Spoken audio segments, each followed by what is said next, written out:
Jonathan's newly hired assistant was always accidentally messing things up. She'd mistakenly swap the green tea for milk tea at meetings. She'd accidentally book a dessert buffet instead of the Japanese all-you-can-eat for the team-building event. I had brought it up with Jonathan several times, but he would just shrug and say she's young, and a few mistakes aren't a big deal, until this time. When we were meeting the client for a critical project, Jonathan insisted on bringing his little assistant along to broaden her horizons, but no one expected the French-style meal, carefully tailored to the client's taste, to vanish. Instead, it was replaced with fried fish, chips, burgers, mashed potatoes, sausages, and cola. Chapter 1. We had arranged to discuss a potential collaboration with the client.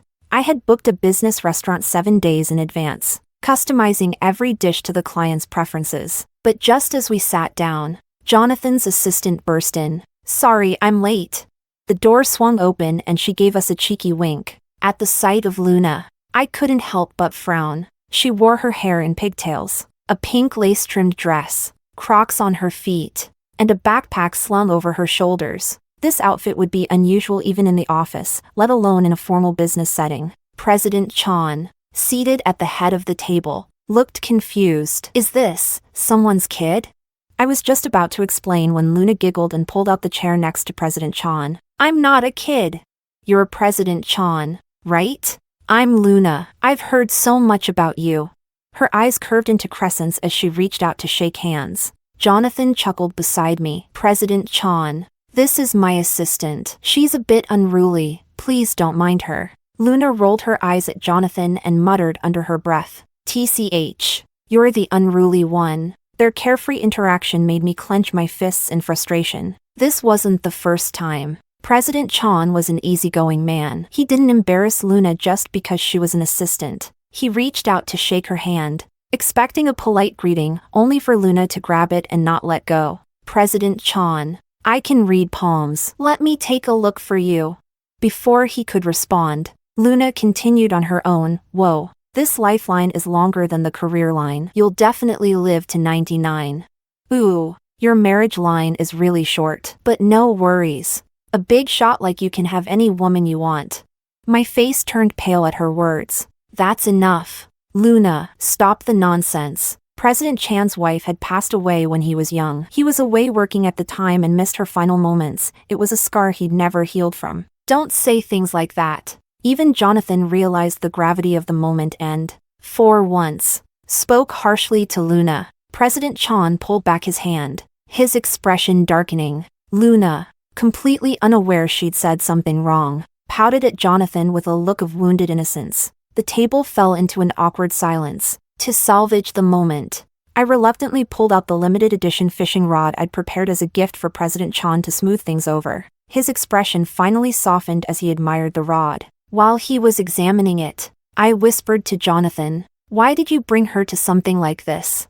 Jonathan smiled and looked at Luna. She just wanted to experience the real world. Seeing his expression, my heart sank. He probably didn't even realize how doting his gaze was when he looked at Luna. Chapter 2. Jonathan and I have been together for 10 years. From having nothing to building everything side by side, I know him better than anyone. His indulgence toward Luna had long gone beyond what was appropriate for a subordinate. After realizing it, I'd been wanting to sit down and talk seriously with him, but the company was preparing for a Series B funding round recently, and I was so busy I barely had time to breathe. Still, I didn't expect him to bring Luna to such an important dinner. Just as the atmosphere had barely calmed down, the waitstaff came in to serve the food. A wave of greasy, fried smell hit us. I looked at the dishes they brought out, utterly confused. Fried fish, French fries, burgers, mashed potatoes, sausages, and Coke.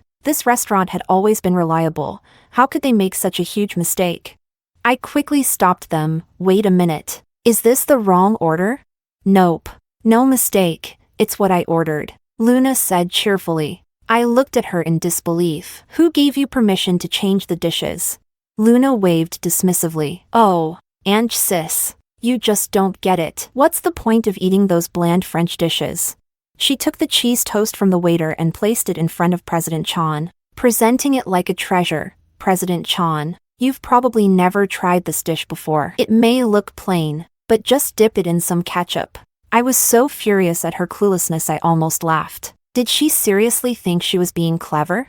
Thinking that someone like President Chan, who's used to gourmet delicacies, would be blown away by something packed with sugar and carbs. She never even considered that President Chan is already 50. His blood sugar and cholesterol levels are high, he's in the middle of a strict diet plan.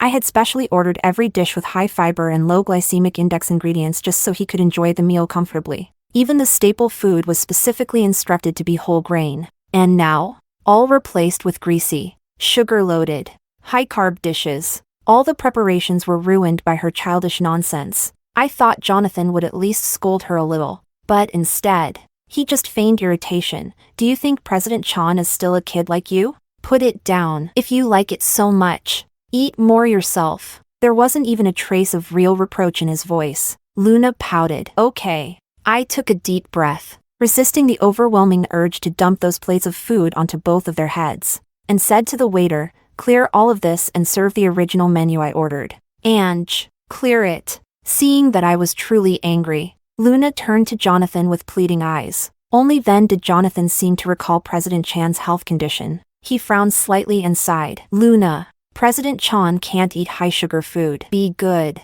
As the dishes were taken away one by one, Luna watched them with reluctance. When the server reached for the plate of fries, Luna grabbed it protectively. Seeing her like that, Jonathan chuckled, amused. Let's keep this one, Jonathan. Angelica, it's just a plate of food. Looking at that familiar yet foreign face, I gave up on him completely. I took a deep breath and sat down, holding back my rage. If I started a fight with Jonathan in front of President Chan, we'd both lose face entirely. Chapter 3. The restaurant was efficient. They quickly brought out 4 dishes. At least things didn't turn completely embarrassing. President Chan wasn't just any client. When our company was still a tiny startup, he was the one who believed in us. He signed our first order without hesitation, giving us our very first funding. As the saying goes, never forget the one who dug the well when you drink the water. I genuinely respected and appreciated President Chan.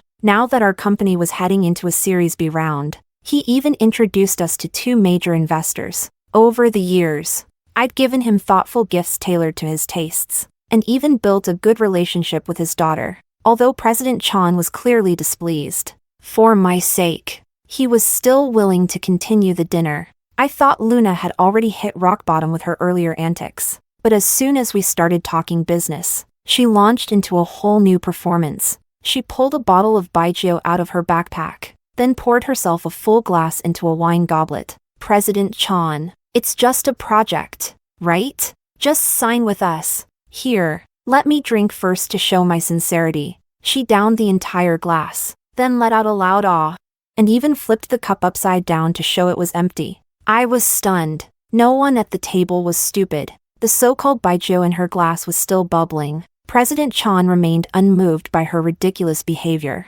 His secretary calmly stepped in to separate her from him, then brought over a real baijiu decanter. With a polite and flawless smile, the secretary said, Miss Luna, we're all just subordinates here. If you want to talk business with President Chan, shouldn't you have a drink with me first?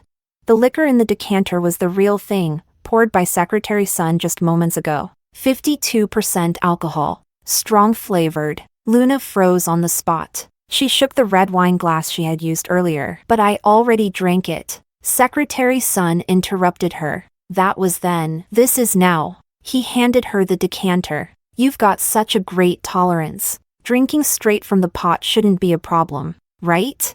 President Chan still said nothing. His silence meant approval. Jonathan furrowed his brows and shot me a look, hoping I'd step in. Jonathan is allergic to alcohol, but I can hold my liquor. Even downing that whole decanter wouldn't knock me out. I received Jonathan's signal clearly, and under his gaze, I lowered my head and opened Candy Crush on my phone. Unbelievable. Chapter 4. The voice is not loud, but Jonathan heard every word. If Luna could act like a child at a business dinner, then me playing a mobile game didn't seem too out of place. After all, we all have a childlike side. Seeing that no one was going to save her, Luna took the glass, looking like a martyr ready for the gallows. She took a deep breath, mentally preparing herself. If I drink this, does that mean the project will be signed? Secretary Sun smiled with his eyes. Luna, you must be joking. A project like this can't be sealed with a single drink. Luna glanced deeply at Jonathan, then picked up the glass and downed it. The fiery alcohol made her cough violently. Her face turned completely red. Jonathan finally couldn't bear it. He stood up to support her and help her catch her breath. Luna leaned against him, tears spilling from her eyes. Boss, I tried my best. Jonathan's face was full of restraint and heartache. That's enough. Don't say anything more. I'll take you to the hospital. With that, he scooped Luna into his arms and strode out, leaving only the silhouette of a man walking away without hesitation. A hero, enraged for the sake of a beauty. Watching Jonathan's retreating back, President Chan's expression turned cold. So, are we still discussing the project or not?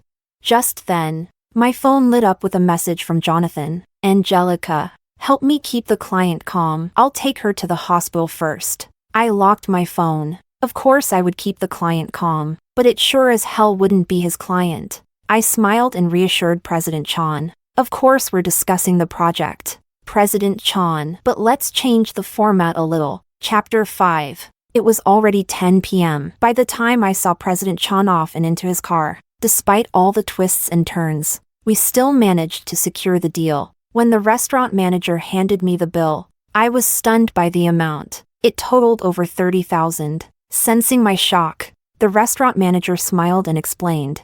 Miss, we normally don't carry the ingredients or have the chefs available for what was served in your private room today. The chef we had served you was specially called in on short notice. We confirmed the changes with Miss Luna again at noon. The fire that had just died down inside me reignited instantly. Who gave Luna the guts to make decisions like that on her own? The company's standard budget for a business meal was 10,000 max. Anything beyond that would have to be covered personally. The company wouldn't reimburse her for this. When I checked my phone, I saw no messages, except in the company group chat. Usually dead quiet. It now had 99 plus notifications. Scrolling to the top, the first message was a selfie from Luna. In the photo, she was leaning against a man's shoulder, her face pale as a sheet. She looked incredibly weak. Luna baby, oops. Sent this to the wrong chat. Can't delete it now. The group immediately blew up. Lisa, Luna, are you sick? Leonardo, who's that guy? Your boyfriend? Luis at Leonardo. Don't jump to conclusions. Jonathan had been at the office today. Plenty of people saw him wearing a dark navy suit and a tie with faint stripes. Exactly the same as the one in the photo. Luis had already pieced it together. The man in the photo was Jonathan. After a while, Luna finally replied. Luna, boyfriend? No way. I was drinking for the company. And President Ku got worried about me and took me to the hospital for an 4 drip. Her words immediately fueled everyone's curiosity. No one said it outright, but the group was full of indirect probing into her relationship with Jonathan Ku. I turned off my phone and drove straight to the hospital they were at. In the infusion room, Luna was curled up in Jonathan's arms like a child. Jonathan's hand rested gently on her head, and whatever she had just said made him laugh heartily. The moment he saw me, his smile froze mid-face. He jolted as if electrocuted and instinctively tried to push Luna away, only to realize the movement looked far too guilty. So he just stood there, paralyzed. Luna also saw me, but instead of pulling away, she clung to Jonathan even tighter. She looked at me with pitiful eyes. Boss, I didn't mean to make President Ku bring me, but I just can't hold my liquor. Her tricks were as childish and crude as they looked. But unfortunately, they worked on men who thought they'd made it in life. I curled my lips slightly and asked, with mock curiosity, if you can't hold your liquor, why were you drinking in the first place? My words hit her like a dart. Luna's tears started to fall immediately. I'm sorry. I didn't think it through. I just didn't want to mess up the project. Before I could respond, Jonathan snapped. That's enough. Angelica, I already talked to her about it. But you, why weren't you staying with President Chan? What were you doing here? What was I doing here? I was coming to deal with you. Without a shred of hesitation, I slapped Jonathan across the face. Smack. The crisp sound echoed through the silent infusion room. For a moment, The only noise was the steady drip of fluid into 4 tubes. Jonathan's head jerked from the slap, and Luna covered her mouth in disbelief. I pointed at him, my voice cold as ice. While I can still bring myself to speak to you, get outside now. I'm not someone with a gentle temper, but in the 10 years we'd been together, I had never laid a hand on him. Back when I was 20, I believed love could overcome anything. I even lived with Jonathan for 2 years in a basement room that cost only 300 yuan a month. I never once let myself forget how hard it was to build everything from scratch. That's why even now, with our company as large as it is, I still work hard, never letting myself slack. But Jonathan had long since changed. Luxury cars, mansions, designer watches, and hearing himself called President Ku had completely consumed him. Chapter 6. Angelica, do you really have to go so hard on a young girl? Jonathan's left cheek was slightly flushed, his expression full of irritation. Even now, he still thought I was just picking on a young girl. In Jonathan's eyes, Luna was lively, bold, full of youthful energy. Yes, she made mistakes, but that only made her seem more vibrant. But in my eyes, there was only one word for her: stupid. Her completely inappropriate outfits, her reckless words without a shred of awareness. One day, she was going to ruin everything, and yet Jonathan admired her, tolerated her, and was even drawn to her. This company is no child's play. It's not about 1 or 2 people's interests. There are over 4,000 employees depending on it. I couldn't just stand by and watch Jonathan drive it straight into a ditch. Thinking of that, I couldn't hold back, and slapped him across the face again. Smack. I'm not going hard on some girl. I'm going hard on you, Jonathan. Your actions today have directly jeopardized a major company partnership. I'll be calling a shareholders meeting to discuss disciplinary action against you. Jonathan's pride clearly couldn't take another slap. Angelica, do you think you run this company alone? All I did was leave dinner a bit early. I'd love to see if the board really punishes me over something so minor. Jonathan had no idea the shareholders had already been complaining about him for a while. The next day,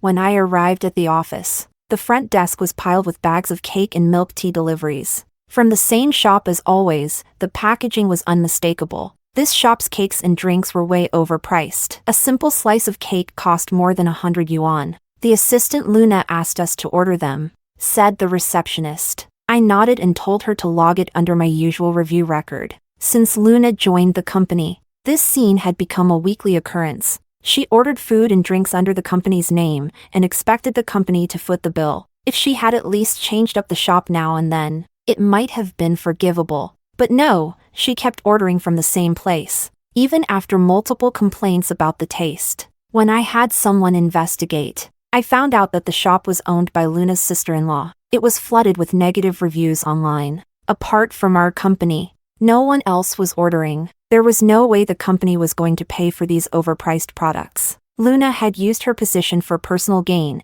and she would have to face consequences. With the prepared documents in hand, I walked into the meeting room. All 36 shareholders were present, except for Jonathan. 2 minutes remained before the meeting started. As the largest shareholder, I took the head seat. Back when we first founded the company, Jonathan actually held more shares than I did. But we had always had different philosophies when it came to management. I believed in distributing money, not power. Bonuses and dividends? Go ahead. But shares, I would never hand those over. Jonathan was the complete opposite. When the company started to grow, he told me, "We all built this together. Now that things are getting better, we should give our brothers a piece of the pie." To maintain his influence, he even asked me to give up 10% of my own shares. He said, "What's mine is yours." I refused. My parents are both in the legal profession. I grew up hearing the phrase clarity over sentiment. When it comes to assets, I've always been crystal clear. They say talking money ruins relationships, but I've always believed it's not talking about money that ruins them. What's his is his. It will never be mine. While he was all about emotions and gestures, I was always the rational one. We had a huge argument that day and parted on bad terms. A few days later, Jonathan caved and tried to reconcile, but I remained firm. In the end, he had no choice. He had already promised the shares to others. He could only give away part of his own, and as funding rounds continued, his shares kept getting diluted. Now, his shareholding was far below mine. Chapter 7. I instructed the secretary to distribute the documents I had prepared. Among them were Jonathan's recent high-value reimbursement records, the total amount spent on cakes and milk tea orders since Luna joined, a list of key meetings and business engagements Jonathan had skipped due to personal matters, and the contract we failed to sign yesterday because of his behavior. As the shareholders flipped through the pages, their frowns deepened. Angelica, what kind of delivery costs over $1,000,000 yuan?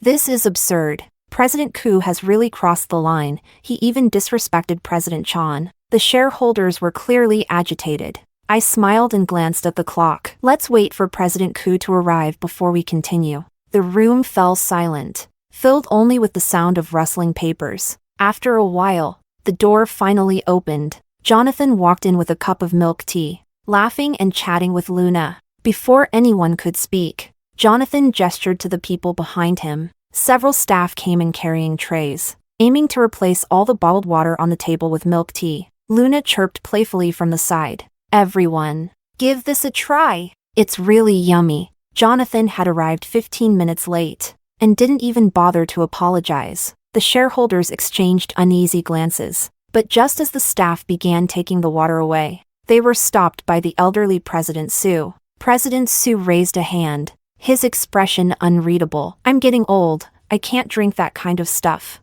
With a senior shareholder speaking up, others quickly followed suit, all refusing the drinks. The scene turned awkward in an instant. The assistants stood there with the milk teas, unsure whether to move forward or retreat. Luna pouted, her eyes welling up with tears. Did I do something wrong again? Right in front of everyone. Jonathan reached out and wiped away a tear that wasn't even there. He coaxed her softly. It's not your fault. If they won't drink it, I will. Luna immediately beamed with a teary smile. Their shameless flirting stunned the entire room. I could feel eyes turning toward me, waiting to see if I would blow up right there and then. But my response disappointed them all. I kept my usual warm smile on my face, as if I hadn't noticed a thing. Jonathan picked up on my attitude. He was never one to keep calm under pressure. Deliberately holding Luna's hand, he walked up to me. Angelica, you're in the wrong seat. My smile deepened. Before I could respond, my secretary stepped in. President Ku, this is a shareholders meeting. As the largest shareholder, Angelica rightfully sits at the head. She gestured to the empty seat to my left. This is your seat. Also, to prevent leaks of confidential information, assistants are not permitted at shareholders meetings. Jonathan's face flushed red. Just as he was about to say something, I spoke with a smile. Jonathan, all the shareholders have been waiting for you for 15 minutes. Do you intend to waste more of their time? Jonathan looked around the room. Only after seeing everyone's stern expressions did he finally sit down reluctantly. But even then, he refused to let go of Luna's hand. Luna's not just any assistant. I couldn't care less about what kind of assistant she was. Bringing her here, publicly flirting in front of everyone, he was clearly trying to humiliate me. They say you become like the people you surround yourself with. And in this case, it showed. His tactics were so childish. It was laughable. Chapter 8. After everyone had taken their seats, the secretary handed Jonathan a copy of the documents I had prepared. I tapped the microphone and spoke in a firm tone. This shareholders meeting is to address Jonathan's abuse of power for personal gain and misuse of company resources at the expense of company interests. Bang! Before I could finish, Jonathan slammed the documents onto the table. He stood up in a rage, as if I had falsely accused him. Angelica, what nonsense are you spewing? I remained calm in the face of his fury. I'm sure everyone has already heard the news. President Chan has decided not to renew his contract with us next quarter. My words sent a wave of shock through the room. President Chan is one of our oldest clients. How can he just pull out like that? I didn't respond verbally. Instead, I played a video. Footage from the restaurant yesterday appeared on the projector screen. In the video, Luna could clearly be seen offering a toast, holding a glass of sparkling water. Even the audio was perfectly clear. Watching Luna's behavior in the video, half the shareholders' expressions darkened. What she did was a blatant show of disrespect toward the client. The fact that President Chan didn't walk out immediately was already a testament to his patience. Even someone at their level would find this kind of insult from a vendor company intolerable. The video continued to play, all the way to the moment Jonathan picked up Luna in his arms and left the restaurant. President Koo. No offense, but do you realize we spend millions every year maintaining our relationship with President Chan? You just threw all that effort down the drain. Exactly. What about funding for next quarter? President Chan never delays payments. Where are we going to find another client that easy to work with? A dinner that important. And you just had to bring an assistant who didn't know the first thing about the job? President Koo. We don't care about your personal affairs, just don't let them damage the company. Jonathan said nothing. His lips pressed tightly together. Behind him, Luna's face was turning paler by the second. I only wanted to help win the project. I knocked on the table to quiet the room and motioned for the next video to begin. But just before I could press play, Jonathan grabbed my wrist. He glared at me viciously. Angelica, don't push it too far. You're just jealous that Luna's younger and prettier than you. I already told you there's nothing going on between us. If you keep this up, we're done. He stared into my eyes, expecting me to panic, to hesitate, to back down at the word breakup. But to his surprise, my gaze didn't waver in the slightest. President Koo, is it typical for you to mix business and personal matters like this? He froze. I yanked my arm free and played the video. In it, Jonathan was wearing casual clothes, holding an ice cream in one hand and a camera in the other. He was standing in the sunlight, taking photos of a girl. The girl was Luna. Last time, President Koo missed a board meeting due to family emergencies, which caused us to miss a key project decision. At the time, President Koo claimed his father was ill, but in reality, he spent that day at an amusement park. I had stumbled upon the footage online. They just happened to be caught on camera. The clip ended quickly, but the message had landed. Jonathan finally understood what I meant by blurring the line between personal and professional. He slumped into his seat. Maybe that was the moment he realized I had never been playing around with him. This entire shareholders meeting had one purpose: to take him down. Luna stepped forward, trying to take all the blame. It was me. I begged President Koo to go with me. Chapter 9. It was as if Jonathan suddenly saw a glimmer of hope. He turned the blame back on me again. Angelica, look at Luna, then look at yourself. If you had treated me half as well as she does, do you think I would have done any of this? I smiled. He would soon find out just how well Luna had been treating him. The secretary switched to the next slide in the presentation. It was a PPT summarizing all the takeout orders Luna had placed, the name of the shop, and the familial connection between the shop owner and Luna. Since joining the company, Luna has placed 32 orders under the company's name. Each time, the total exceeded 50,000 yuan. All were approved by President Koo's signature, but all the orders came from the same dessert shop. Upon investigation, we discovered that the owner of this shop is Luna's sister-in-law. Jonathan whipped around to look at Luna. He questioned her in a low voice. What is this about? Luna hadn't expected things to come out so fast. Her face went pale with panic. I didn't mean to. I cut her off. In light of this, the company has already reported the matter to the police. Whether or not there were financial transactions between Luna and Jonathan is still under investigation. All of this will be handled by the authorities. The company will remain fair and impartial. At this point, Jonathan's actions have clearly harmed the company's interests. I propose immediate suspension pending the outcome of the investigation, per usual. We'll proceed with an anonymous vote. Jonathan stared at me in disbelief. Angelica, do we really have to go this far? He was still clinging to some last shred of hope. More than 10 of the shareholders in the room had started the company with us from the ground up. Jonathan had gifted them their shares. In his mind, they were brothers in arms, people who had risked everything together. He couldn't believe they'd all vote against him. But once the secretary tallied the votes, the result couldn't have been clearer. 37 votes in favor, 1 opposed. That single dissenting vote was Jonathan's own. No way. How is that possible? Watching the disbelief twist his face, I couldn't help but laugh. He really thought they'd always be the same loyal crew who fought beside him to build the empire? He had touched the one thing no shareholder would tolerate, their profit. When the wall falls, everyone adds a brick to bury you. If no one's stomping on your corpse on the way out, that's the best you can hope for. After the meeting ended, Luna was taken away by the police. Jonathan followed me into the office. Now, finally, he knew how to admit defeat. He fell to his knees in front of me, crying uncontrollably. Angelica, nothing happened between me and Luna.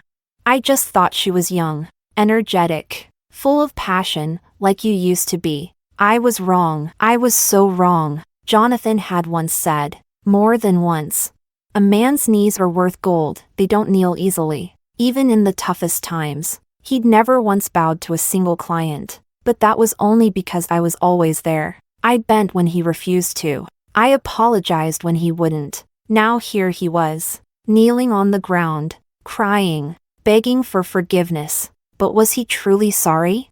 No, he simply realized how difficult the road ahead would be without me. Chapter 10. I took out my phone and opened an alternate account. It belonged to Luna, a secret blog where she kept a diary of her affair. The account had only been active for 3 months. Truthfully, I had noticed long ago that something wasn't right between Jonathan and her. Jonathan used to be a man of strict principles. He never allowed anything irrelevant to work to appear in the office. But ever since Luna joined, his office had sprouted snack shelves, a drink station, and shelves of collectible figurines. Though he often acted annoyed by Luna's clumsiness, I noticed the way he treated her differently, so I used the excuse of a missing file to access his office's surveillance footage. I saw the flirtatious brushes of their fingers when she handed him coffee. I saw the heated eye contact that led to a kiss. And then the awkward, guilty silence that followed when I suddenly entered. As if nothing had happened. Later, I stumbled across the blog Luna had posted. Like every shameless mistress, she took pleasure in secretly flaunting her affair. She detailed how their disgusting love had sparked, fermented, and grown. She wrote that the boss's wife was too busy, too rational, too dominant. That's why her boss sought comfort elsewhere. Reading those words shattered me. 10 years of love, torn apart in less than 3 months. I began to question myself. Was I too controlling, too logical? Did I never consider what Jonathan wanted? Was I simply too busy, leaving room for someone else to slip in? But I soon came to understand. No, his betrayal had nothing to do with me. It happened because he was scum, because he lacked morals, because he had no sense of responsibility, because his values were twisted, because he couldn't resist temptation, because he was arrogant and pathetic. I had seen countless self-made men throw away their loyal wives once they had wealth. Even when it became a public scandal, it rarely harmed them in any meaningful way. At most, people would joke about their playboy phase, but that wasn't enough for me. I wasn't going to let them walk away with just a dented reputation. I was going to make them pay, truly pay. So I deliberately left openings for Luna to exploit.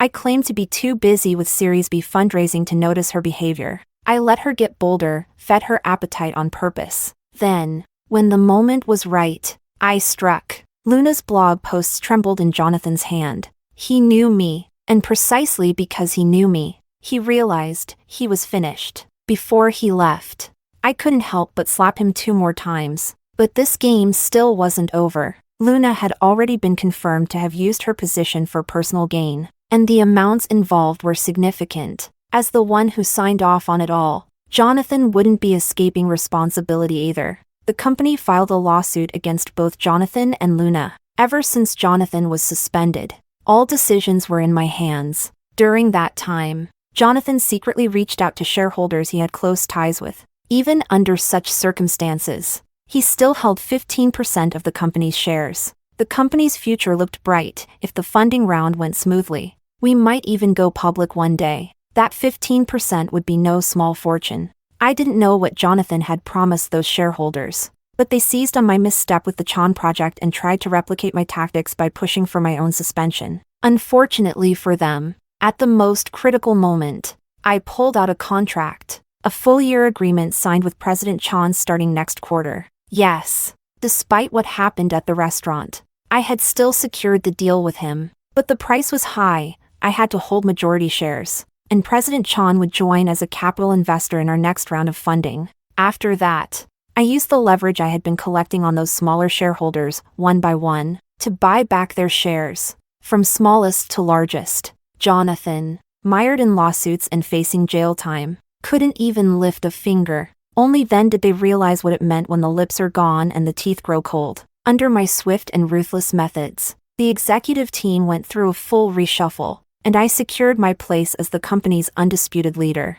Soon, it was time for the court trial. The evidence against Luna and Jonathan for abusing their positions was airtight. The verdict was all but guaranteed. In the end, Luna was sentenced to 3 years for embezzlement. Jonathan, as an accomplice, was sentenced to 1 year and 3 months. A year and 3 months may not be a long time, but it's more than enough for me to turn the entire world upside down. Back then, when people talked about the company, all they knew was Jonathan. But so what?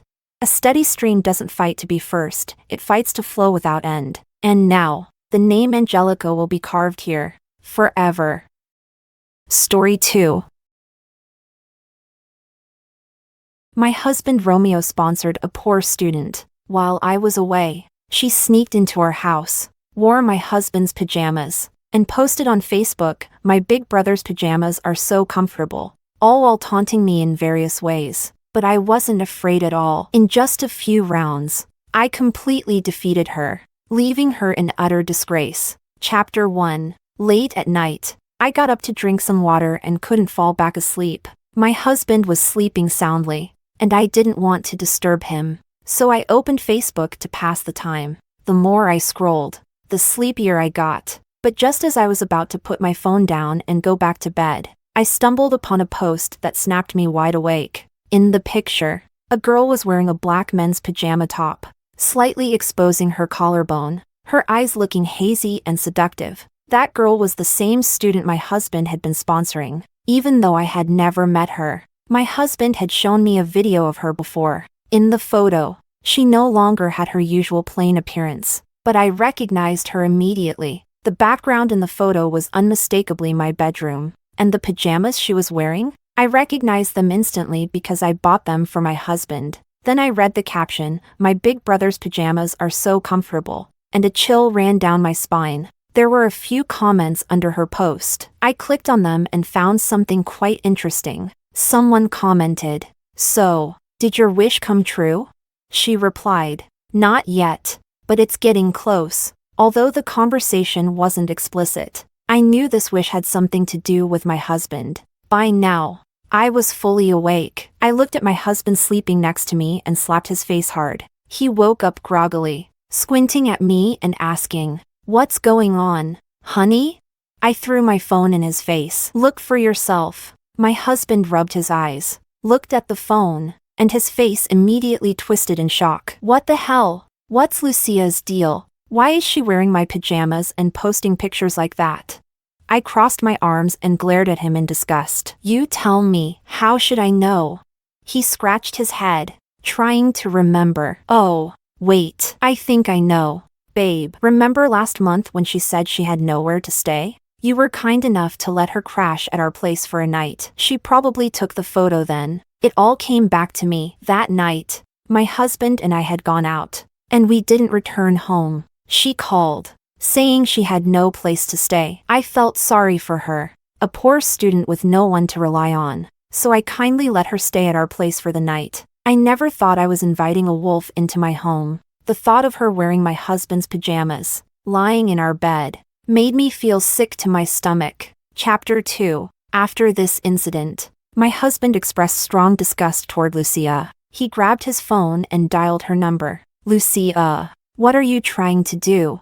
I sponsored your education because your father helped me once. But that doesn't mean I have any feelings for you. Don't even think about things that aren't yours. If you keep doing inappropriate things like this, don't blame me for cutting ties." When my husband was a child, he was kidnapped by traffickers, and it was Lucia's father who saved him. Over the years, he's helped Lucia's family quite a bit. The phone was on speaker, so I heard Lucia's pitiful response, "I'm sorry. Big brother, it's my fault. Is your girlfriend upset? I'll delete the post right away. I don't want to cause you any trouble." Just from these few words, I came to a conclusion. Lucia was a pretentious coquette, and a skilled one at that. My husband responded impatiently. She's not my girlfriend. She's my wife. We're already married. It's not just her who's upset with what you did. I'm even more upset. She's my treasure, and I can't bear to see her unhappy. Who do you think you are? Causing her trouble? You have 1 minute to delete the post, or you'll face the consequences. She apologized immediately and deleted the photo within a minute. I looked at my husband with admiration. No wonder I chose him. He always stays crystal clear in situations like this. The next day, Lucia's parents called to apologize and invited us to dinner. At first, I thought her parents seemed reasonable, but the reality completely shocked me. Chapter 3. Before the dinner. I dressed up carefully, wearing a Chanel suit, carrying a Hermes bag, and putting on flawless makeup. When my husband saw me, he kissed me several times in excitement, and I had to push him away. I dressed up like this to make Lucia feel inferior and back off. Okay? If my makeup got ruined by his kisses, all my effort would have been wasted. My husband drove us to the hotel, where Lucia's family had already arrived. As soon as we walked in, I immediately spotted Lucia. To be fair, she wasn't bad-looking. She just didn't know how to dress, which made her look a bit frumpy. The moment she saw me, her first reaction was to size me up from head to toe. Especially my Hermes bag and the clover necklace on my neck. It was like she couldn't stop staring at them. A few seconds later, she shifted her gaze and smiled at my husband. Big brother, you're here. She didn't even bother to greet me, which made it hard for me to believe it wasn't intentional. Such a low-level trick. Of course, my husband saw right through it. He immediately introduced me. Let me introduce my wife, Olivia. She froze for a moment, then smiled and greeted me. Hello, sister. Nice to meet you. My husband corrected her impatiently. She's my wife. You should be calling her sister-in-law. Lucia hesitated, her smile turning awkward. I just thought calling her sister would feel more intimate.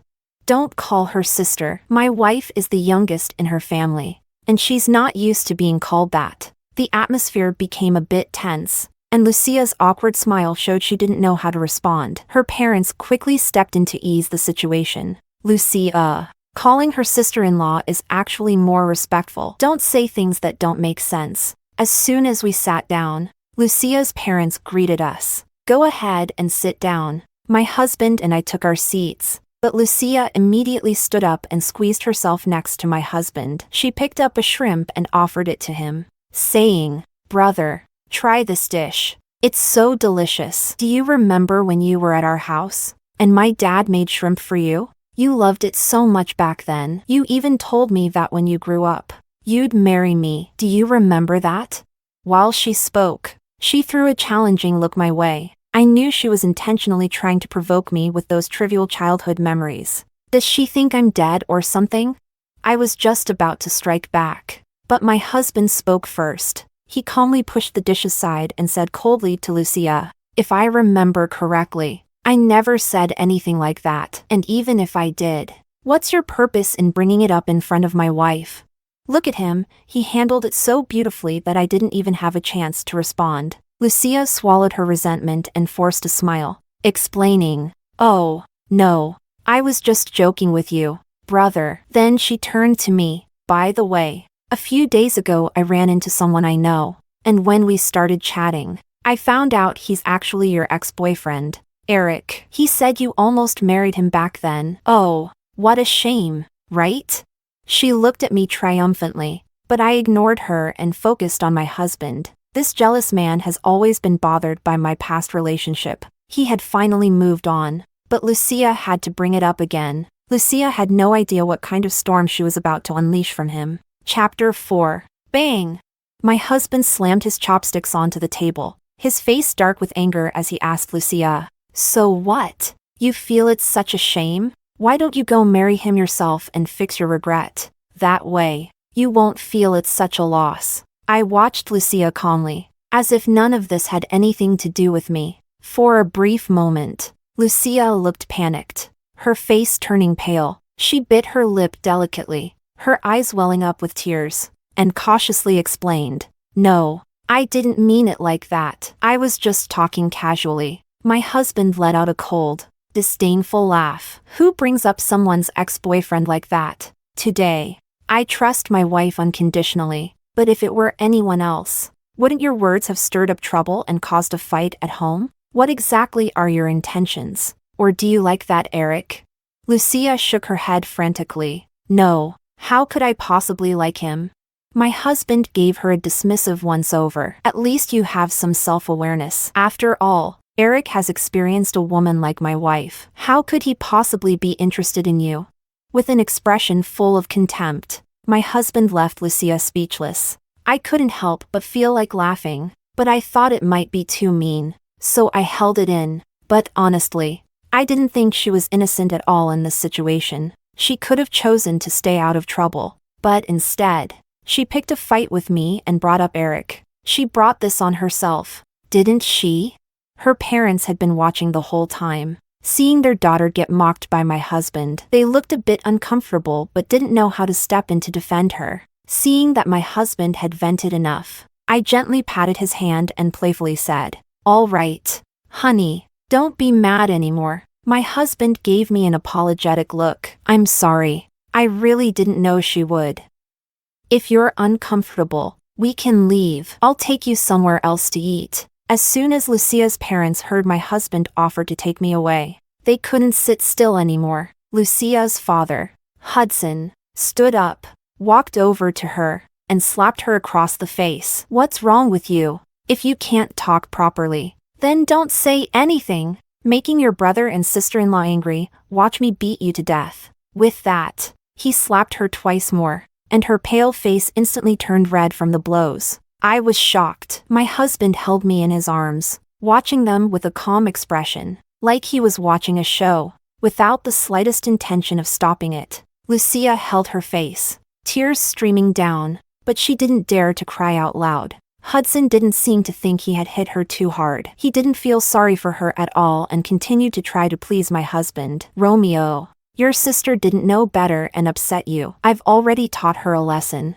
so don't take it to heart." Chapter 5. But my husband didn't care to give them any face. He calmly picked up some food, placed it in my bowl, and said nonchalantly, "Uncle, you don't need to apologize to me. Lucia didn't offend me. She offended my wife. And please, remember, my wife is my treasure. Whoever upsets her is upsetting me. My wife has a good temper and doesn't like to make a fuss. But I'm not like that. If Lucia sincerely apologizes to my wife and promises not to make the same mistake again, I might consider letting this go. Otherwise," he gave a small smile, but there was an unmistakable threat behind it. Lucia's family was visibly shaken, nodding repeatedly. Under his pressure, Lucia pitifully apologized to me.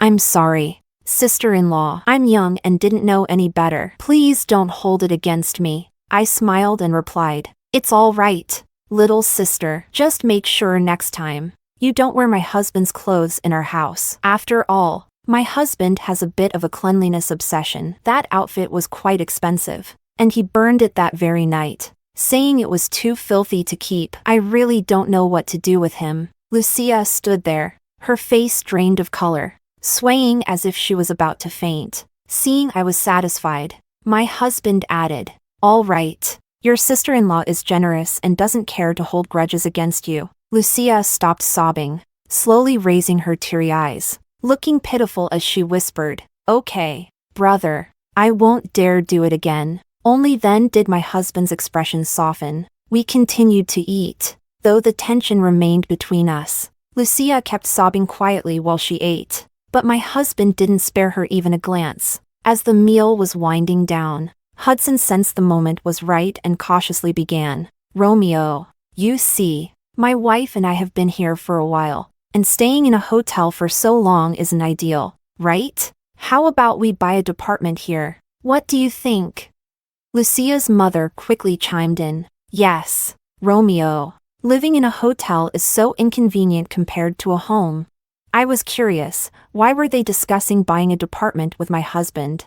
Then I glanced at him and saw the look of disdain on his face. It hit me instantly. They were expecting him to buy the department. Realizing this, I was filled with displeasure. Over the years, My husband had already spent a considerable amount of money on their family to repay the life-saving favor they had done for him. Lucia's tuition isn't even worth mentioning. The house in her hometown was also bought by my husband. Hudson has a gambling problem, and over the years, he's lost quite a bit of money. Each time, my husband was the one to cover his debts. I never imagined their appetite would grow so large that they would even expect my husband to buy them a department in Beijing. I thought my husband would refuse, but to my surprise, he let out a soft chuckle and agreed. Sure, uncle, I'll look into some developments and get you all a department. Thank you, Romeo. You're such a good kid. Lucia's family immediately expressed their gratitude. Lucia even shot me a smug,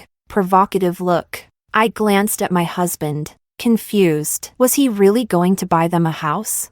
Sensing my gaze, my husband gave me a reassuring look, signaling me to trust him. There was also a mischievous smile in his eyes. I knew that smile all too well. Every time he planned to outsmart someone, he'd smile just like that. So I immediately understood he was about to pull one over on the Song family. Looking at the hopeful faces of the Song family, I suddenly felt a bit sorry for them, knowing they were about to fall into my husband's trap. Chapter 6. After dinner, the waiter brought the bill. I saw Hudson signaling the waiter to bring the bill to my husband. I was speechless for a moment. They said they were treating us, yet they didn't even want to pay for the meal. What they didn't know was that this restaurant belonged to my dad. I gave the waiter a look, and she immediately understood. Standing firmly in front of Hudson without moving, Hudson was about to ask my husband for help, but I spoke up at just the right moment to cut him off. Honey, I'm a bit tired. Let's go home.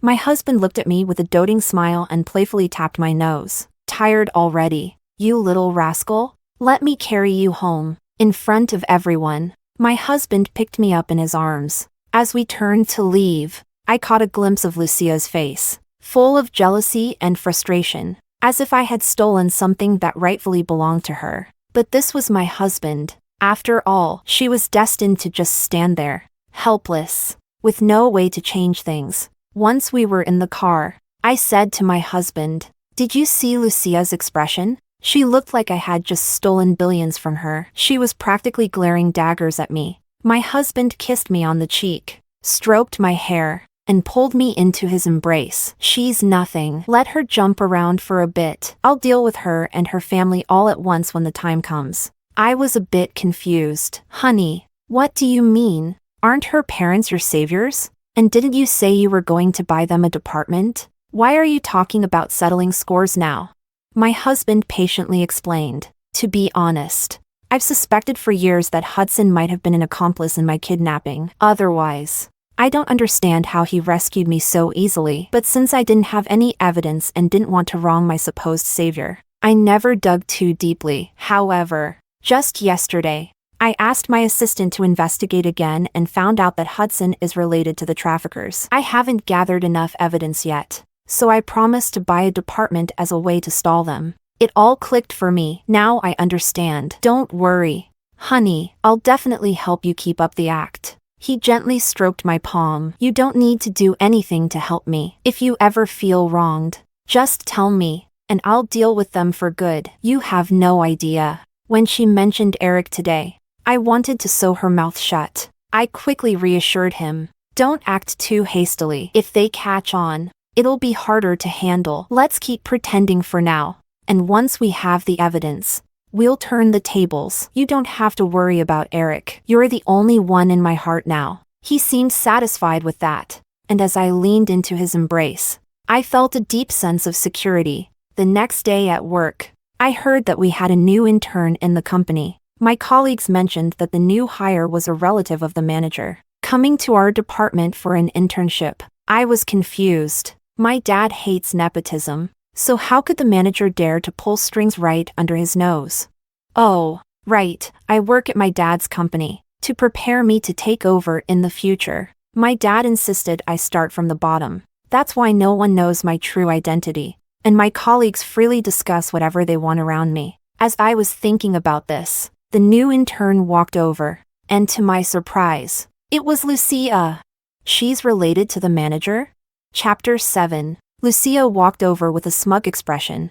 the team leader trailing behind her, bowing and scraping like a servant. My colleagues in the cubicles next to me were whispering, "I don't think she's just a relative of the manager. She's probably the boss's daughter. Look at how the team leader is sucking up to her." Exactly. Better not offend this Lucia in the future. I listened to their conversation as Lucia reached my desk and greeted us. "Hello, everyone. I'm Lucia. I'll be your colleague from now on. Please treat me like any regular employee. I hope we can all work well together." See? The way she said that basically confirms she's someone important. She's got to be the boss's daughter. Lucia clearly heard their chatter too, and I noticed a flash of pride in her eyes. She scanned the room, and when her gaze landed on me, her expression instantly changed to one of shock. I smiled and greeted her. "Hello, Lucia." Lucia stammered. "Why are you working here?" "What a joke. It's my own company. Of course I'm working here." I shrugged. "Just think of it as me liking the atmosphere here." Lucia was stunned for a moment, then seemed to regain her confidence, smiling as she said, "Oh, how interesting. Olivia's sister." Since my husband wasn't around, she went back to calling me Olivia's sister. She even added provocatively, "We're at work, so you won't mind me calling you Olivia's sister, right?" I shook my head. Why would I mind? Seeing that Lucia and I seemed to know each other well, the team leader turned to me and said, "Olivia, from now on, you'll be responsible for guiding Lucia. Pay close attention, and if anything goes wrong, it'll be on you." I found it all quite amusing. I can't wait to see how he plans to hold me accountable while working in my company. Chapter 8. I took Lucia to her desk and started explaining her job responsibilities. I was speaking seriously, but I noticed she wasn't responding. When I looked up, she was staring at me with a pitying expression. "Olivia, you've really got it tough, don't you? Is it because my brother doesn't give you much pocket money? Otherwise, with how rich he is, why would you still have to work so hard to earn money?"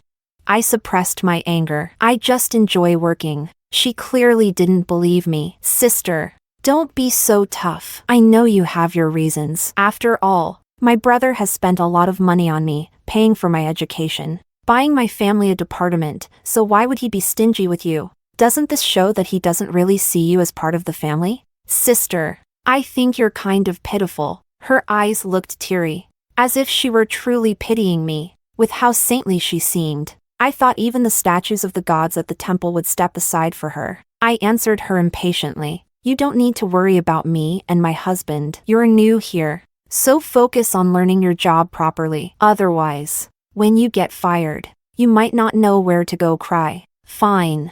I won't press on your sore spots anymore. But you don't really think I'm just a lowly intern, do you? Let me tell you, I'm only here to transition. Soon, I'll be your boss," she said smugly, looking at me like I was something dirty. How ridiculous. What else could she be but an intern? Lying to others is one thing, but lying to me, the real boss? Laughable. I was irritated, but remembering my husband's plan, I held back my anger. "Oh, well, I wish you the best in achieving your dreams." After work, my husband came to pick me up in his Porsche. As soon as I got in the car, he leaned over. "My precious, you've worked hard today. Are you tired? Want me to massage your legs?" I put my legs on his lap and ordered, "Of course.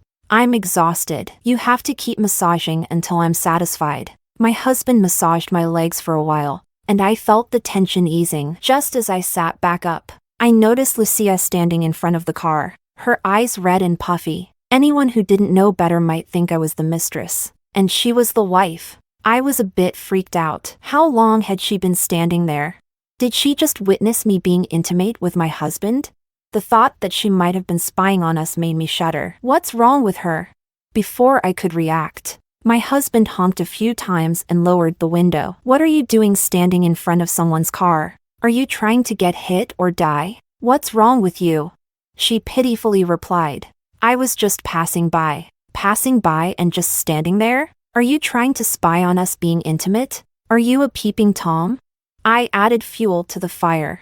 "Honey, this is so embarrassing. I'm punishing you. You're not allowed to kiss me in public anymore." My husband's face darkened even more as he shouted, Get lost. Don't let me see you again. Lucia gave me a resentful look before running off with tears in her eyes. I had no idea how she could cry so much every day. Maybe she's been watching too many lessons on being a pretentious coquette. Honestly, I was impressed. I asked my husband, "She's crying like that. Don't you feel sorry for her?" He answered without hesitation, "Why should I? Don't think men are stupid. We know exactly what a pretentious coquette is. She acts that way to make me feel sorry for her and manipulate me. But I'll just provoke her even more so she doesn't get what she wants." I laughed so hard. Who knew my husband was such an expert at spotting a pretentious coquette?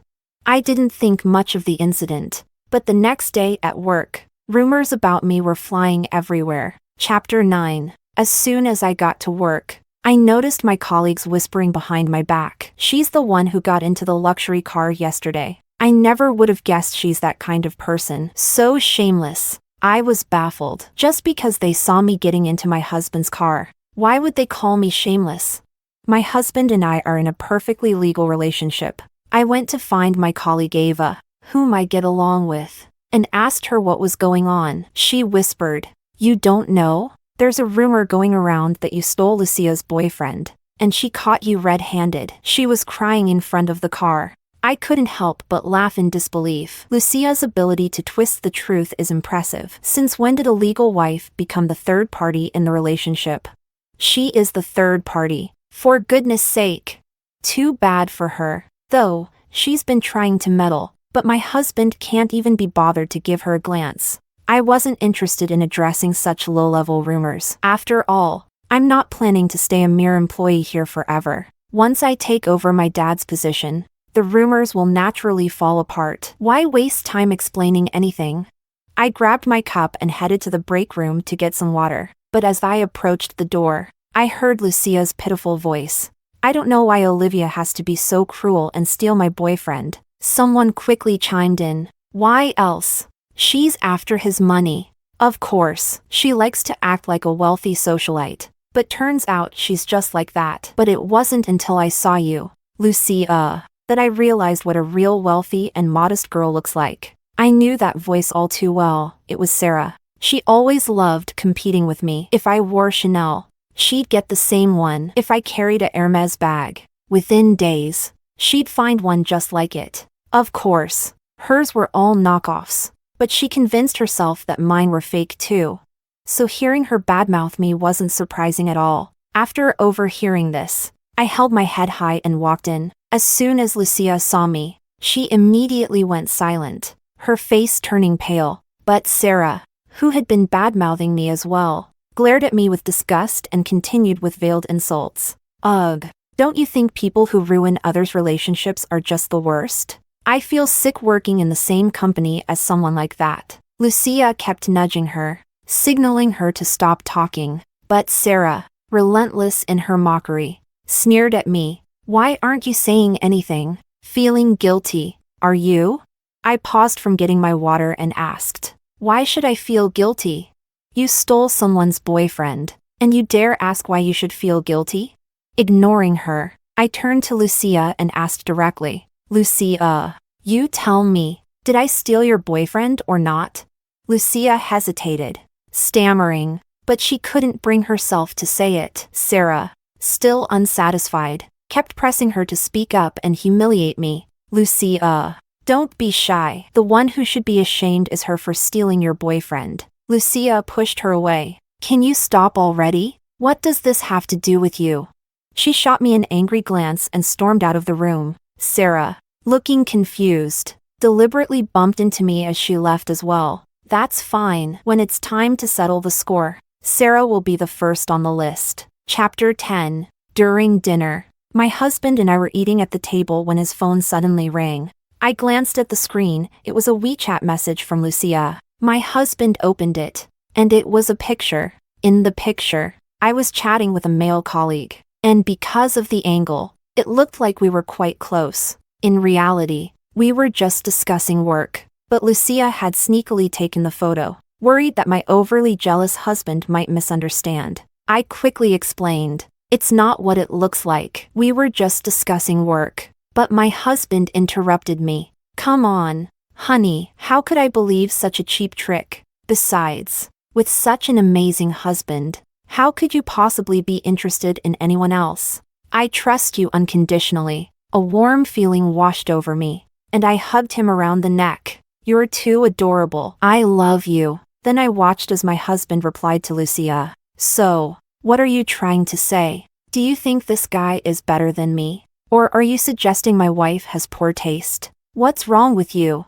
Lucia responded.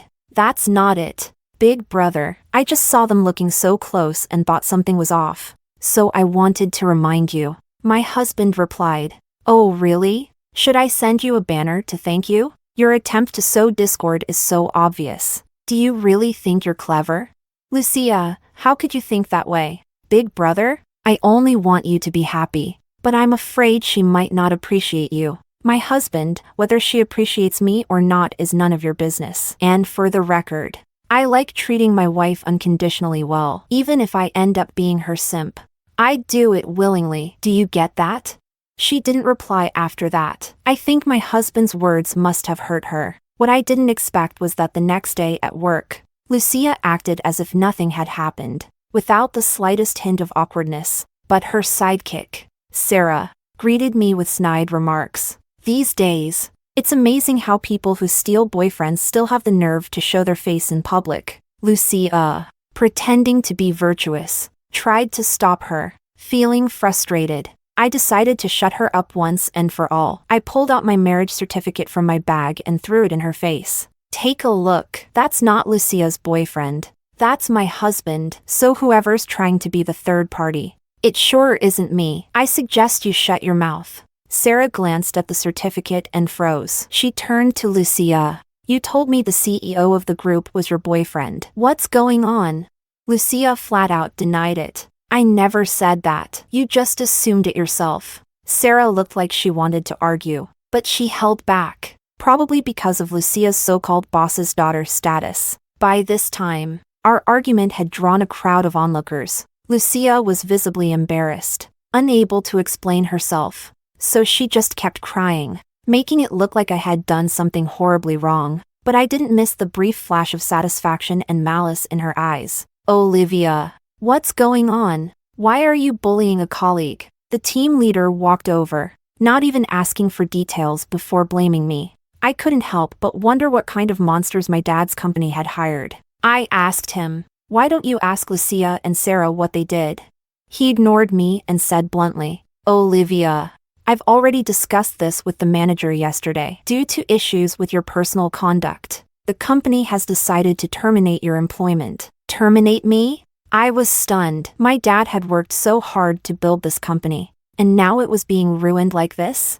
No investigation, no questions, just firing an employee out of the blue. It was outrageous. I took a deep breath and sat down, looking at him. If you're going to fire me, then bring the manager here. I'll speak to them myself. No need to involve the manager. The reason is simple. Our company doesn't need an employee with poor moral character. I said bring the manager here, or don't blame me if things get ugly. The team leader, Sarah, and Lucia looked at me like I was crazy. Are you out of your mind? Do you think you can just demand to see the department manager whenever you want? Pack up your fake luxury goods and leave before I have to call security. Lucia pretended to be kind. Olivia, you should just go quietly. This isn't my brother's group. Even if things get messy, he won't be able to help you. Oh really? I said with a calm smile. Well, let's see who's actually in charge here. I pulled out my phone and called my dad. Dad, your daughter is being bullied. You should come over.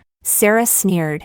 Who do you think your dad is? What's he going to do? This is hilarious. Is that so? Well, just don't be too shocked when he gets here. My dear team leader. Chapter 11. While waiting for my dad to arrive, Lucia kept trying to provoke me. Are you going to ask your husband to help you again? I feel like if there's no balance in a marriage, it won't last long. Don't you agree? I responded. He's my husband. How I rely on him is none of your business. What does it have to do with you?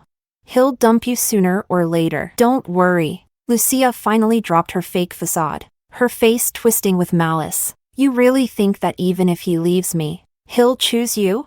Do you even think you're worthy? I asked her mockingly. And you think you're worthy? You're just a pretty face. What else do you have going for you? Well, it seems like you don't even have that going for you. At the mention of looks, Lucia snapped. She raised her hand to slap me, yelling, "You vicious woman!" I quickly tried to step back, but I wasn't fast enough. Just as her hand was about to land on my face, I heard a familiar voice. "Stop right there. If you dare touch my wife, I'll make sure you regret it." It was my husband, Romeo. Lucia froze in fear and lowered her hand. Romeo stormed over to me, carefully inspecting my face. Once he saw that I wasn't hurt, he let out a sigh of relief. "Did she scare you?" he asked me. I shook my head, and then he pushed me toward Lucia. "She tried to hurt you. So logically, I should help you hit her back. But I don't hit women, so you should return the slap yourself. Don't worry about your hand hurting. I've got some ice prepared for afterward." I whispered to him, "Have you gathered all the evidence of their involvement in trafficking?" "Don't worry, the police have already taken her parents into custody, and they're on their way to arrest Lucia. Go ahead and hit her." 4 days. Romeo had been using the house as bait to stall Lucia's parents while he gathered evidence of their involvement in child trafficking. I looked at Lucia's pale face as she bit her lip, her eyes glistening with tears. Her voice trembled as she spoke. "Brother, how can you be so heartless?"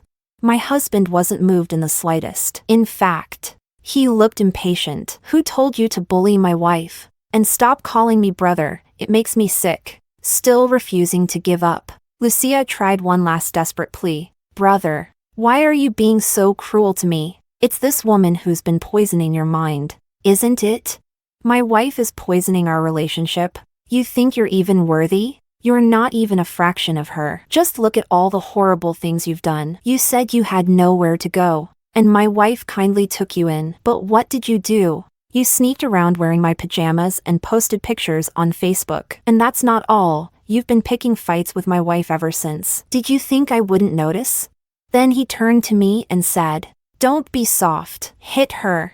I certainly wasn't going to go easy on her. As soon as my husband finished speaking, I stepped up and slapped her several times, hard enough to swell her face. She had just tried to hit me earlier. If I didn't strike back, I'd be a fool. Lucia clutched her face and looked at my husband. She dropped her pretense, and in a fit of rage, she screamed, "You really let her hit me? Have you forgotten that when you were kidnapped and almost killed by traffickers, it was my parents who saved you? If it weren't for them, you'd be long dead. And now you repay us with betrayal. You'll face the consequences. Whether they were my saviors, you know the truth better than anyone." My husband replied coldly. His accusation made her stumble back. Terrified, she quickly denied it. "I don't know what you're talking about." My husband scoffed. "Don't deny it just yet, you'll confess soon enough." And then, predictably, she started crying again. It seemed like it would never end. The team leader, clearly intimidated by my husband's presence, wanted to help Lucia but didn't dare to, so he threatened me instead. "Olivia, just you wait. I'm calling the police right now to have you arrested. Let's see who's really getting arrested here," came a familiar voice. I turned and, to my delight, saw my dad. The team leader noticed too and rushed over, eager to please. "Boss, you're here. This woman has been bullying your daughter. I'm calling the police right now to have her arrested." He angrily pointed at me, continuing his accusations. Meanwhile, I noticed Lucia's face turning pale. Of course, she was scared. After all, she was about to be exposed for pretending to be the boss's daughter. How could she not be? My dad, with a casual tone, asked the team leader, "So, you're the one who said you were going to have my daughter arrested?" The team leader opened his mouth, about to explain, but then seemed to realize something. He looked at me with wide eyes. You're the real." I asked him, "Why do you think my last name is the same as the boss's?" He looked like he wanted to bite his tongue off, then started frantically explaining. "I'm so sorry. I had no idea you were the true daughter of the boss. It was that fraud who deliberately misled me." I ignored his panicked explanations. Clowns like him weren't worth my time. I turned to Lucia. "How did it feel?" soaking up all that praise while pretending to be the boss's daughter? Chapter 12. Lucia, almost crazed, accused me. Does it make you happy to see me looking like a clown?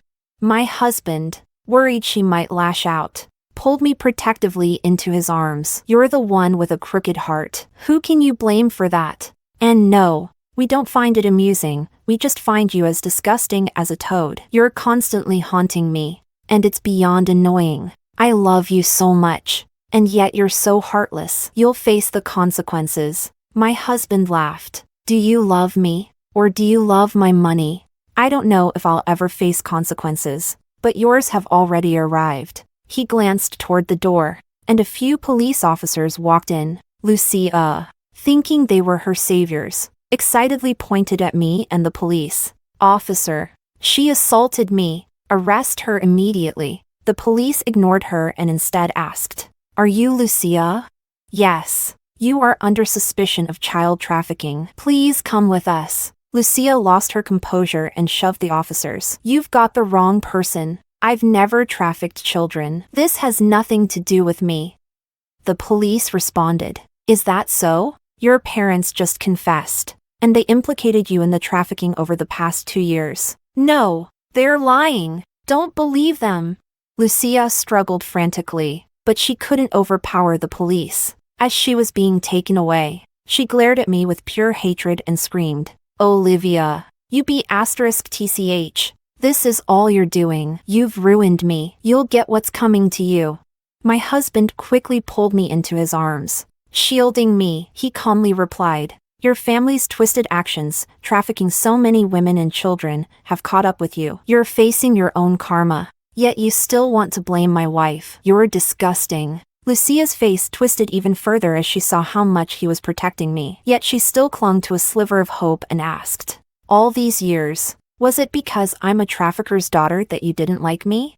My husband spoke clearly. Even if you weren't involved in human trafficking, I wouldn't spare you a glance. My heart only belongs to my wife. Stop being delusional. You and your parents. Your souls are filthy. Enjoy your time in prison. You've been pretending this whole time, haven't you? All that talk about repaying a debt, you knew the truth from the beginning, didn't you? I'll kill you, you've ruined me. Lucia was so agitated by his words that she started thrashing wildly, nearly breaking free from the officers restraining her. But in the end, she couldn't overpower the police, and they handcuffed her and took her away. As the commotion ended, my dad addressed the employees. This is my only daughter, and she is the future leader of this company. From now on, follow her guidance. The room erupted in applause as everyone welcomed me to my new role. I glanced around and saw Sarah and the team leader trembling with fear. I used to be frustrated that my dad made me work from the bottom up, but after experiencing all the sycophants and opportunists, I finally understood his wisdom. After the formalities, my dad left to attend to his own matters, and my husband was called to the police station to assist in the investigation of his past kidnapping. The case hadn't been easy to solve, but Lucia's father, desperate for money, had recently kidnapped more children, and my husband's team caught him red-handed. The evidence was undeniable. What surprised me the most was that Lucia had been involved in the trafficking as well. With everything resolved, I turned my attention to Sarah and the team leader. Both of them immediately looked at me with forced smiles, trying to explain. We're so sorry. It was Lucia who deliberately misled us. That's why we were fooled. Sarah stammered. I'm sorry. I was just deceived by her. I thought she was the boss's daughter. I asked calmly, if I weren't my father's daughter, would you still be apologizing to me like this? They stammered and fumbled for an answer. Their guilt was obvious. These two were nothing but small-minded opportunists. I didn't bother to say another word. I fired them both on the spot. People who play favorites and step on others like this are nothing but trouble for the company. In the company I've taken over, I won't tolerate such small-minded individuals. I also fired the department manager who let Lucia into the company. When someone is fired from our company and blacklisted, it's nearly impossible for them to continue working in the area. I suppose this is just the karma they deserve for their wrongdoing. Chapter 13. A few months later, my husband told me that the family of Lucia had been sentenced. It turned out that it really was their trafficking ring that had kidnapped my husband years ago. But when they saw that, even at a young age, he had an extraordinary presence, they decided to aim for something bigger. Lucia's father stepped in, pretending to be the good guy who rescued him, giving him food and shelter. But in reality,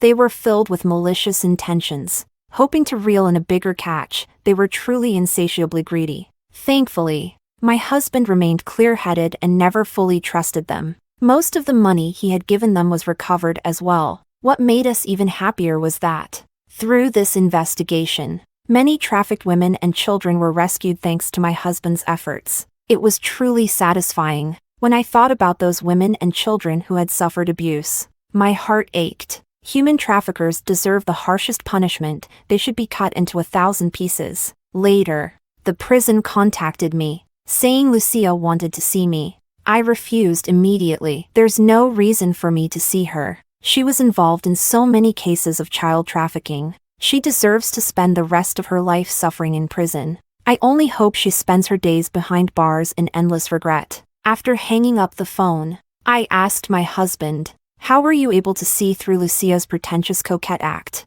My husband replied, "You have to understand. There's no such thing as a high-level pretentious coquette or a truly clueless man. Every man can see through pretentious coquette intentions, some just choose to pretend they don't." I kissed him on the cheek. "You're amazing." I nestled into his arms as he gently rubbed my belly and asked, "Isn't it about time we had a baby?"